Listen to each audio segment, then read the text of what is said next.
বিষয় নিয়ে আপনাদের বলবো সেটা হচ্ছে কি, আমরা কি ঘুমিয়ে আছি?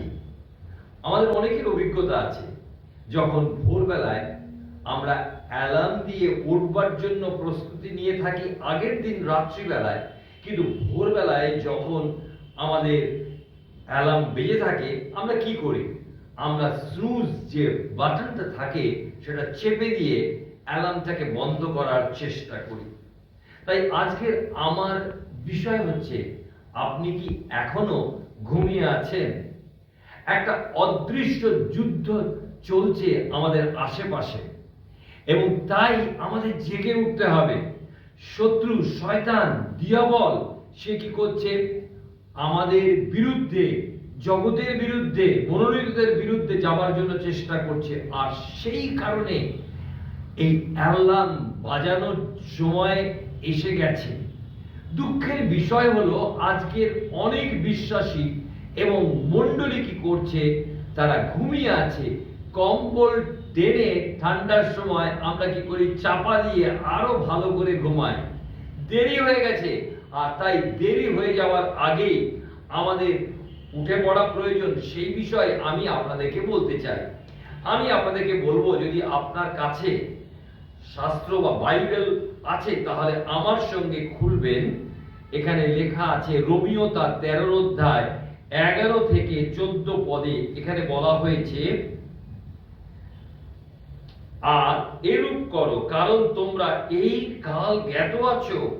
ফলত এখন তোমাদের নিদ্রা হইতে জাগিবার সময় হইল। কেননা যখন আমরা বিশ্বাস করিয়াছিলাম, তখন অপেক্ষা এখন পরিত্রাণ আমাদের আরো সন্নিকট। রাত্রি প্রায় গেল, দিবস আগত প্রায়। অতএব আইস, আমরা অন্ধকারের ক্রিয়া সকল ত্যাগ করি এবং দীপ্তির রণসজ্জা পরিধান করি।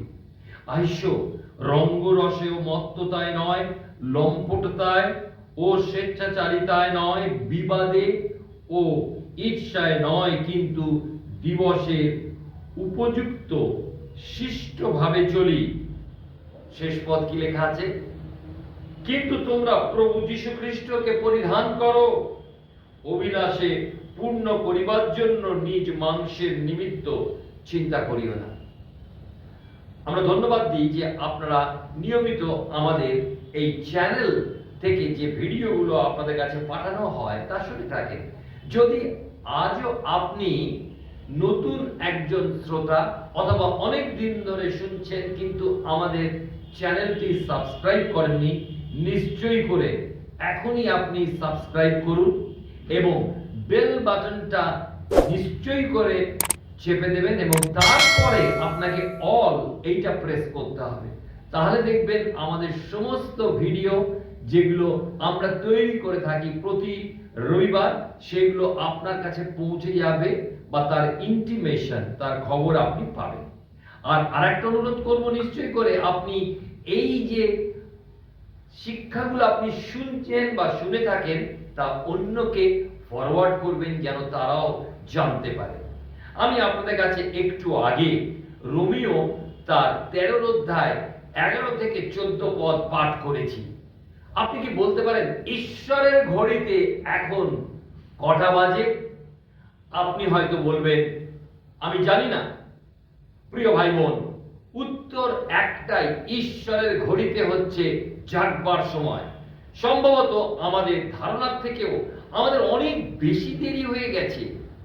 আমরা অনেক সময় সেইটা বুঝি না, আর সেই কারণে জাগরণের আহ্বান যা প্রেরিত পৌল এই রোমীয়দের পত্রে দিয়েছেন, সেই একই কথা আজকের পবিত্র আত্মা আমাদেরকে আহ্বান করছেন।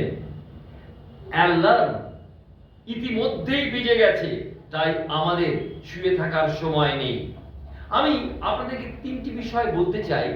আজকের জগতে এক বিশৃঙ্খলা, চারিদিকে যদি তাকান তাহলে দেখতে পাবেন বিশৃঙ্খলা। এটাকে ইংরেজিতে বলা হয় অ্যানার্কি। আজ নৈতিকতা ভয়াবহভাবে নেমে গেছে এবং মানুষ ভালো মন্দের পার্থক্য হারিয়ে ফেলেছে। পাপ এই শব্দটা জগতে নেই। এক ভয়ঙ্কর পরিস্থিতির মধ্যে আমরা আছি। চরিত্রের বদলে আজকের মানুষ বলছে শুধু যদি আমাদের দক্ষতা থাকে তাহলেই হবে।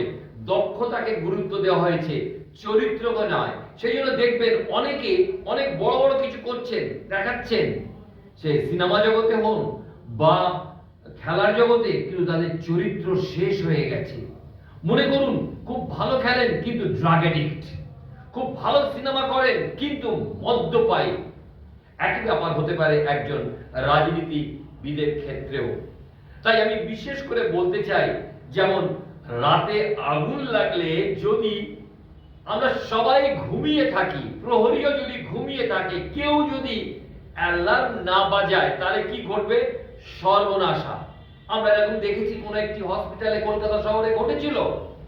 আজকের অনেক বিশ্বাসী ঘুমিয়ে আছে, মনে রাখতে হবে। তাই এমন যেন একটা গাড়ি তার ব্রেক ফেল করেছে, আমরা জানি গাড়ি ব্রেক ফেল করেছে, ভয়ানক অবস্থার মধ্যে দিয়ে আমরা এগোচ্ছি, আর চালক সে কি বলছে? সব ঠিক আছে, আমি ম্যানেজ করে নেব, সব বুঝে নেব, দেখে নেব। তাই এক গুরুত্বপূর্ণ সমস্যা, আপনার পরিবারে আজকে কি আপনি সত্যিকারে নৈতিক প্রহরী হিসাবে রয়েছেন? যিশয় ভাববাদী পুস্তক তার 21 অধ্যায় 11 থেকে 12 পদে সেই বিষয় বলা হয়েছে, এবং জিসকেল ভাববাদী তার 33 অধ্যায় বলা হয়েছে। আজই আমাদেরকে সিদ্ধান্ত নিতে হবে, যদি কেউ যদি মারা যায় প্রভু যিশুকে না জেনে, তার জন্য আমি আপনি দায়ী হব। আপনার প্রতিবেশী হতে পারে, আপনার আত্মীয় হতে পারে, আপনার বন্ধু বান্ধব হতে পারে। আপনি পড়ে দেখবেন জিসকেল ভাববাদী পুস্তক 33 অধ্যায়, ঈশ্বর রক্তের দায়ী করবেন আমাদেরকে। কি ভয়ঙ্কর কথা! আমরা অনেক সময় শাস্ত্রে প্রভু আমাদের কি বলছে আমরা দেখি না। তাহলে আমরা দেখলাম প্রথমত জগতের বিশৃঙ্খলা, দ্বিতীয় হচ্ছে আজকের পৃথিবীতে মণ্ডলী বিশ্বাসের বিচ্যুতিতে পড়েছে, অর্থাৎ বিশ্বাস থেকে সরে আসছে, ভ্রান্ত শিক্ষায় তারা মগ্ন। তাই দ্বিতীয় আগমনের আগে মণ্ডলীর মধ্যেই বিচ্যুতি ঘটবে, বাইবেল সেই কথাই বলে। বাইরের জগৎ থেকে নয়, কিন্তু ভিতর থেকেই শুরু হয় এই বিচ্যুতি। এটি হঠাৎ কোনো বিদ্রোহ নয়, ধীরে ধীরে সত্যের সাথে যখন আমরা আপোষ করি, বাক্যের প্রতি যখন অনীহা চলে আসে, অবহেলা চলে আসে, তখন এইটা ঘটে। তিনটি লক্ষণ আপনি দেখতে পাবেন, এবং আমি বিশেষ করে একটি দুটি বলবো। প্রথম তিমথিও তার 4 অধ্যায় 1 পদে বলা হয়েছে, কিন্তু আত্মা স্পষ্টই বলিতেছেন, উত্তরকালে কতক লোক ভ্রান্তিজনক আত্মাদিগতে ও ভূতগণের শিক্ষামালায় মন দিয়া বিশ্বাস হইতে সরিয়া পড়িবে। কি ভয়ঙ্কর কথা, তাই নয় কি? তাই বিশ্বাস থেকে কি আজকে আমরা সরে যাচ্ছি না তো? আমি যদি বাক্যে না থাকি, সহভাগিতায় না থাকি, আমরা যদি নিয়মিত মণ্ডলীতে না আসি, যদি ঈশ্বরের বাক্য পাঠ ও ধ্যান আমাদের জীবন থেকে চলে গিয়ে থাকে ব্যস্ততার জন্য, আমরা খুব বিপজ্জনক অবস্থার মধ্যে আছি। আমরা তো কাউকে জাগাতে পারবো না, বরং আমরা নিজেরাই ঘুমিয়ে থাকবো। প্রিয় ভাই বোন, মনে রাখবেন, বিশ্বাসচ্যুতি অজ্ঞতা নয়, কিন্তু জানা সত্যকে ত্যাগ করা। আজকের অনেকেই কি করেছি, ঈশ্বরের বাক্যের বদলে মানুষের মতামতকে নিয়ে থাকি। দেখবেন, আমি দেখি মোবাইলে অনেক সময় মতামত তার ভোটিং করে। আমরাও কি সেই মতামত শুনে চলছি? চূড়ান্ত সত্যের বদলে আমরা কি করি? আমার সত্য তোমার সত্য, অর্থাৎ আমি আমার সত্যে থাকি, তুমি তোমার সত্যে থাকো। এইভাবে কি করি? আমরা প্রকৃত ঈশ্বরের বাক্যের সত্য থেকে সরে আসি। প্রিয় ভাই বোন, এই জগতের সবকিছু পরিবর্তন হবে, কিন্তু ঈশ্বরের বাক্যের পরিবর্তন হবে না। আকাশ ও পৃথিবীর লোপ পাবে, কিন্তু আমার বাক্যের লোপ পাইবে না। যিশু নিজে বলেছেন মথিলিখিত সুসমাচারের 24 অধ্যায়। তাই আপনাকে আমি বলতে চাই, বাইবেলের কর্তৃত্বের বদলে আমরা কি সমাজের স্বীকৃতিকে বেশি সম্মান দিচ্ছি? সমাজ আমাদেরকে স্বাধীন করতে পারে না, সমাজ আমাদেরকে সত্য পথে গমন করাতে পারে না, সমাজ আমাদেরকে সঠিক দিশা দেখাতে পারে না। কিন্তু ঈশ্বরের বাক্য বাইবেল প্রভু যীশু খ্রিস্ট, যিনি বলছেন আমি পথ সত্য জীবন, আমার দিয়া না আসিলে কেহ পিতার নিকটে যাইতে পারে না। আজকের আমরা যেন সেই বিষয় বুঝি। আমি উদাহরণ দিতে চাই। ট্রেন যদি 1 ডিগ্রি পথচ্যুত হয় তাহলে কি হবে? সে শেষ গন্তব্যে পৌঁছাবে না।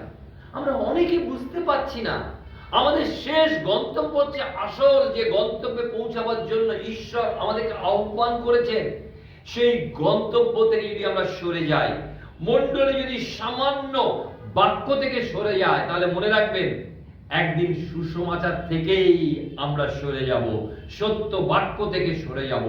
প্রতিটি শিক্ষা বাইবেলের আলোকে আমাদের যাচাই করতে হবে।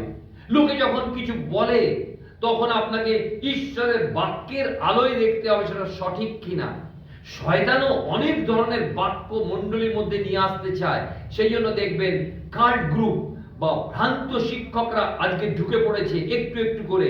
যখন আমাদের মধ্যে শুষ্কতা আসে তখন সেই শুষ্কতার মাঝে এরা একটা এমন কিছু আপনার মাঝে আলোড়ন আনবে, আপনি বলবেন এইটাই ঠিক। কিন্তু আপনার ঠিক বেঠিক আপনাকে দেখতে হবে তার বাক্য কি বলে। বাক্য বিনা আপনি কোনো কিছু সিদ্ধান্ত নেবেন না। এটাই হচ্ছে সব থেকে গুরুত্বপূর্ণ বিষয়। মনে রাখবেন জনপ্রিয়তা নয়। আমরা মনে করি যে অনেক লোক হচ্ছে এই জায়গায়, এখানে অনেক লোক ঈশ্বরের কথা শোনে। প্রিয় ভাই ও বোন, আপনি যদি রেস কোর্সে যান সেখানে অনেক লোক হয়। যেখানে মদের দোকান সেখানে আমি দেখি বিরাট লাইন থাকে। সেটা কি তাহলে ঠিক জায়গা? আমার মনে হয় না। যেখানে বাইবেল শিক্ষা দেওয়া হয় সেখানে দেখবেন খুব অল্প লোক। কিন্তু আমাদের মনে রাখতে হবে যে প্রেরিতরা 17 অধ্যায় 11 পদে আমরা সেই বিষয় পাই যেখানে সাধু পৌলকেও এইভাবে অপমানিত হতে হয়েছিল সেইখানকার লোকেদের মধ্যে। যদি না আমরা বাক্যে দৃঢ় থাকি তাহলে আমরা সকলে ভুল করব। মনে রাখবেন, আমি বলতে চাই নকল টাকা দেখতে অনেকটা আসল টাকার মতো, তাই নয় কি? কিন্তু নকল টাকার কোনো মূল্য নেই। আজকে আমরা দেখতে পাই যে মিথ্যা শিক্ষা চারিদিকে ভরে গেছে। তাই মনে রাখবো, মিথ্যা শিক্ষা আমাদের দিশা দেখাতে পারে না, দর্শন দিতে পারে না, আমাদেরকে সঠিক লক্ষ্যে পৌঁছে দিতে পারে না, এবং প্রকৃত মুক্তি, উদ্ধার, শান্তি, আনন্দ, পরিতৃপ্তি, প্রত্যয় কিচ্ছু দিতে পারে না। শুধুমাত্র ঈশ্বরের বাক্যই দিয়ে থাকে। আমি আপনাদেরকে বলেছি প্রথম বিষয় জগতে বিশৃঙ্খলা, দ্বিতীয় বলেছি মণ্ডলী বিশ্বাস থেকে বিচ্যুত হয়ে গেছে। অনেক মণ্ডলী, আমি সকলকে বলছি না, আমাকে ভুল বুঝবেন না, অনেকে কি হয়েছে? সরে গেছে। প্রভু যীশু সপ্ত মণ্ডলীর কথা বলেছেন, বেশিরভাগ মণ্ডলী বিচ্যুত মণ্ডলীর কথা তিনি প্রকাশ করেছেন। তাই আমাদের দেখতে হবে আমরা কোন বিশ্বাসে চলছি। তৃতীয় হচ্ছে আজকে যে মানুষের মধ্যে বেদনাহীনতা। আমি 3টে বয় বলেছি। একটা হচ্ছে বিশৃঙ্খলা, দ্বিতীয় হচ্ছে বিশ্বাসচ্যুতি, তৃতীয় হচ্ছে বেদনাহীনতা। অর্থাৎ অন্যায় দেখে, ভুল দেখে আমাদের মধ্যে কোনো বেদনা আসে না। ঠিক আছে, চলতি কা নাম গাড়ি, চলো ভাই। এটাকে বলে অ্যাপাথি। অর্থাৎ সব ঠিক আছে, চলে যাবে, কিচ্ছু হবে না। আমার ছেলে চার্চে যাচ্ছে না, আমার মেয়ে চার্চে যাচ্ছে না, আমার ছেলে মেয়ে সানডে স্কুলে যাচ্ছে না, ও ঠিক আছে, কিচ্ছু হবে না। ওরা তো আঁকার স্কুলে যায়, ওরা তো কম্পিউটার স্কুলে যায়। এইভাবে আমরা কি করেছি? সত্যকে সরিয়ে রেখেছি। আমাদের মধ্যে আজকে বেদনাহীনতা নেই। অর্থাৎ আজকে আমরা ভুলে গেছি। রোমীয় তার 13 অধ্যায় 11 পদে তাই বলা হয়েছে, আর এইরূপ করো কারণ তোমরা এই কাল জ্ঞাত আছো, ফলত এখন তোমাদের নিদ্রা হইতে জাগিবার সময় হইল। কেননা যখন আমরা বিশ্বাস করিয়াছিলাম তখন অপেক্ষা এখন পরিত্রাণ আমাদের আরো নিকটবর্তী। প্রিয় ভাই ও বোন, আপনি কি জানেন পরিত্রাণ আমরা যিশুর রক্ত দ্বারা তাকে বিশ্বাস করে আমরা লাভ করেছি, পরিত্রাণ পেয়েছি। কিন্তু পরিত্রাণ আমাদের প্রতিদিন পেতে হবে। আপনি বলেন কিরাম সেটা পরিত্রাণ? প্রতিদিন আমরা পাপের সম্মুখীন হই, অন্ধকারের সম্মুখীন হই, মন্দতার সম্মুখীন হই। সেই থেকে আমাদের উদ্ধার শুধুমাত্র ঈশ্বর তার পুত্র যিশুর মধ্যে দিয়ে আমাদেরকে দিতে পারেন। তাই পরিত্রাণ পাইতেছি যে আমরা, সাধু পৌল সেই কথা বলেছেন। এবং আমরা এখানে দেখছি যে পরিত্রাণ একেবারে নিকটবর্তী। তার মানে কি? যিশুর দ্বিতীয় আগমন নিকটবর্তী। তিনি যখন আসবেন তখন আমরা সম্পূর্ণরূপে এই জগতের মন্দতা পাপ থেকে একেবারে মুক্ত হব, কারণ আমরা তার সঙ্গে মিলিত হব। স্বর্গে কোনো পাপের লেশ মাত্র নেই, তার সান্নিধ্যে কোনো পাপ নেই, আলোর মধ্যে কোনো অন্ধকার নেই, তেলের মধ্যে কোনো জল নেই, জলের মধ্যে কোনো তেল নেই। তাই আমরা মনে রাখবো যে বিশেষ করে লেখা আছে 5 অধ্যায় 4 পদে এই রোমীয়দের প্রতি পত্রে, এখানে বলা হচ্ছে যখন আমরা এই জগতে চলছি, অনেকে ঘুম পাড়ানি গল্পের মতন অনেক কিছু শুনছি, কিন্তু যুদ্ধের ডঙ্কা বেজে গেছে। আমার মনে আছে আমি যখন ছোট ছিলাম তখন যুদ্ধের জন্য আমাদের কাছে বা আমাদের পাড়ায় একটা জায়গায় সাইরেন বাজাতে হতো, এবং সাইরেন যখন বাজতো তখন আমরা সকলে সাবধান হয়ে যেতাম, এবং চারদিকে ব্ল্যাক আউট করে দেওয়া হয়েছিল। জানলাগুলো যাদের কাঁচের ছিল তারা কাগজ লাগিয়ে দিয়েছিল। যুদ্ধ এসে গেছে, প্রতিদিন কোন রকম সংকট আসলেই কি হতো? সাইরেন বাজতো, আর আমাদেরকে প্রস্তুতি দেওয়ার জন্য সাইরেন বাজানো হতো। আজকেও তাই। প্রিয় ভাই, পৌল এবং এইখানে রোমীয়দের প্রতি পত্রে তার 5 অধ্যায় 4 পদে বলছেন পরীক্ষা সিদ্ধতাকে, এবং পরীক্ষা সিদ্ধতা প্রত্যাশাকে উৎপন্ন করে, আর প্রত্যাশা লজ্জাজনক হয় না। কারণ কি? যে আমাদিগকে দত্ত পবিত্র আত্মা দ্বারা ঈশ্বরের প্রেম আমাদের হৃদয়ে সেচিত হইয়াছে। পবিত্র আত্মা আজকের আমাদেরকে অ্যালার্ম বাজিয়ে জাগিয়ে তুলছেন তার বাক্যের মধ্যে দিয়ে, যেন আমরা পরীক্ষা সিদ্ধ হই, আমরা যেন প্রত্যাশা আমাদের মধ্যে উৎপন্ন হয়, আমরা যেন পরাজিত না হই, আমরা যেন পিছিয়ে না পড়ি, আমরা যেন পাপের পথে না যাই। তাই জন্যই তো পবিত্র আত্মা আমাদেরকে প্রত্যাশা দিচ্ছে। অনেক মণ্ডলী বা অনেক ভাই বোন আজকে সেই যেমন ভাবে শিমশন দলিলার কোলে ঘুমিয়ে তার জীবন ধ্বংসের মধ্যে এনেছিল, যখন সে জেগে উঠেছিল তার সব শেষ হয়ে গেছিল, সব শক্তি চলে গেছে। আমরা কি সেই রকম জগতের কোলে ঘুমিয়ে আছি? ব্যস্ততার কোলে ঘুমিয়ে আছি? কখন যে আমাদের দলিলা, এই জগৎ, এই সংসার, আমাদের ব্যস্ততা, আমাদের যে সমস্ত ব্যয়, প্রভুবিহীন ইচ্ছা আমরা যা পালন করছি, তার মধ্যে দিয়ে কখন আমাদের শক্তিকে নিয়ে নিয়েছে, আমাদের মধ্যে সেই যে উদ্দীপনা হারিয়ে গেছে, প্রভু আজকে আমাদের জীবনে চাইছেন। প্রিয় ভাই বোন, ঘুম ভাঙে অনুভূতিতে নয়। কখন ভাঙে? উঠে দাঁড়াতে হবে। আমরা যতক্ষণ না উঠে দাঁড়াবো, তাহলে কি হবে? আমরা সেই স্নুজ বোতাম, বেজে যাচ্ছে মোবাইল, চেপে দিই, আমরা থামিয়ে দিই। আমাদেরকে উঠে পড়তে হবে, আত্মিকভাবে আজকে উঠে পড়তে হবে। শুধু তাই নয়, আমাদের এখন পরিষ্কার হওয়ার সময়, আমাদেরকে পরিষ্কার হতে হবে, আমাদেরকে প্রস্তুত হতে হবে, আমাদের পরিষ্কার হতে হবে। তাই এখানে বলছে 1 পদে যে আমাদেরকে কি করতে হবে? জেগে উঠতে হবে, জেগে উঠতে হবে, আমাদেরকে ওয়েক আপ, জেগে ওঠা, এবং তার জন্য প্রস্তুতি নিতে হবে। এবং দ্বিতীয় হচ্ছে আমাদেরকে পরিষ্কার হতে হবে। আমরা নিশ্চয়ই কেউ এই ঘুমিয়ে ঘুমিয়ে ঘুম থেকে কোন রকমে উঠে সোজা দাঁত না মেজে ওই যে আমরা যা পড়ে থাকি সেই পড়ে নিশ্চয়ই অফিসে বা স্কুলে যাই না। তাই জন্য এখানে বলা হচ্ছে খুব সুন্দর, দেখুন বলা হয় যে রাত্রি প্রায় গেল, দিবস আগত প্রায়, অতএব আইসো আমরা অন্ধকারের ক্রিয়া সকল ত্যাগ করি এবং দীপ্তির রণসজ্জা পরিধান করি। কি অপূর্ব! তাই বলা হয়েছে আইসো রঙ্গরসেও মত্ততায় নয়, লম্পটতায় ও স্বেচ্ছাচারিতায় নয়, বিবাদে ও ঈর্ষায় নয়, কিন্তু দিবসের উপযুক্ত শিষ্টভাবে চলি। তাহলে এখন আমাদের পরিষ্কার হওয়ার সময়। তারপরে হচ্ছে কি, শুধু পরিষ্কার হলেই হবে না, আমাদেরকে পরিধান করতে হবে। কি পরিধান করতে হবে? রোমিও তার 13 অধ্যায় বলা হয়েছে খ্রিস্টকে পরিধান করো। দেখুন লেখা আছে খুব সুন্দর 14 পদে, প্রভু যীশু খ্রিস্টকে পরিধান করো। আপনি বলবেন প্রভু যীশু তো স্বর্গে রয়েছেন, তাকে আমি কি করে পরিধান করব? এটা তো কোনো কাপড় নয়। এখানে সুন্দর কিছু বলা হয়েছে, 3টে বিষয় বলা হয়েছে, প্রভু, যীশু, খ্রিস্ট।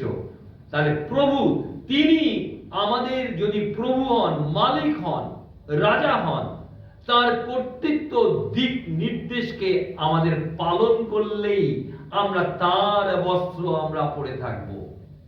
লেখা আছে প্রভু যীশু খ্রিস্ট। দ্বিতীয় হচ্ছে যীশু। যীশু শব্দের অর্থ হচ্ছে তিনি হচ্ছেন মুক্তিদাতা। তিনি মুক্তি দিতে পারেন, শুধু পাপ থেকে নয়, আজকের সংকট থেকে, দুঃখ থেকে, অভাব থেকে এবং বিভিন্ন অবস্থা পরিস্থিতির মধ্যে আপনি যদি ফেঁসে আছেন, বিশ্বাস করুন না, তিনি আপনাকে মুক্ত করতে পারেন। শুধু আপনাকে পরিধান করতে হবে, অর্থাৎ সেই মুক্তিদাতায় আপনাকে আস্থা রাখতে হবে। এবং তারপরে বলা হয়েছে খ্রিস্ট। খ্রিস্ট মানে সেই মসীহ। মসীহ মানে তিনি হচ্ছেন রাজা, তিনি রাজা রূপে আসছেন এই পৃথিবীতে। কিন্তু তার পূর্বে এখনই বলা হয়েছে যে প্রভু যীশু খ্রিস্টকে পরিধান কর। খ্রিস্ট অর্থাৎ তিনি আমাদের সর্বদিকে রয়েছেন, চারপাশে, আমাদের সামনে আছেন, পেছনে আছেন, ঊর্ধ্বে আছেন। তিনি আমাদের নিরাপত্তা দান করেন, তিনি আমাদেরকে সুরক্ষা দান করেন, তিনি আমাদেরকে শক্তি দান করেন, তিনি আমাদেরকে সাহস দান করেন, তিনি আমাদেরকে তার সত্য আমাদেরকে দান করেন। সেই সত্যে আমরা এগিয়ে চলি। ঈশ্বর আমাদের সকলকে আশীর্বাদ করুন, যেন আমাদের এই যে জেগে ওঠার সময়, ওয়েক আপ, দ্বিতীয় হচ্ছে ক্লিন আপ, তৃতীয় হচ্ছে ড্রেস আপ। ঈশ্বর আপনার জীবনে মঙ্গল করুন।